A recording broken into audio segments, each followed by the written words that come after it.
વડોદરામાં ભૂંખી કાંસમાં ડેબ્રીજ ઠાલવવા મુદ્દે ભારે રોષ જોવા મળ્યો।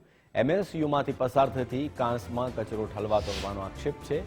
યુનિવર્સિટી અને પાલિકા અધિકારીઓ કુંભકર્ણની નિંદ્રામાં હોવાનો દાવો કરાયો। નવલાવલા કમિટી અને એનજીટીના આદેશને ગોળીને પી ગયું છે તંત્ર। આગળ પણ બુલેટ ટ્રેનનું કામ ચાલે છે, ત્યાં પણ આ જ સ્થિતિ જોવા મળી।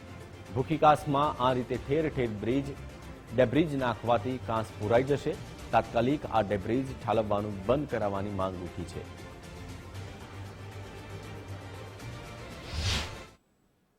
શાસકો માત્ર પોતાની વાહવાહી લેવામાં મસ્ત છે અને વહીવટ પર પકડ તો છે નહીં। આ યુનિવર્સિટી કેમ્પસની અંદર આપણે ઊભા છે।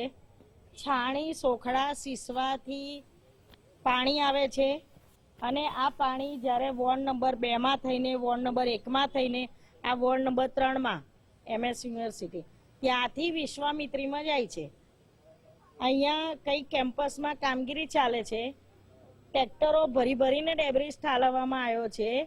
આ માથે ચોમાસું છે, માથે વરસાદની આગાહી છે અને આ ડેબ્રીજ અહીંયા ઠાલવવામાં આવ્યો છે। આ બધું ધોવાઈને ભૂખી પૂરવાનું કામ કરતા હોય એ રીતની કામગીરી અહીંયા થઈ રહી છે।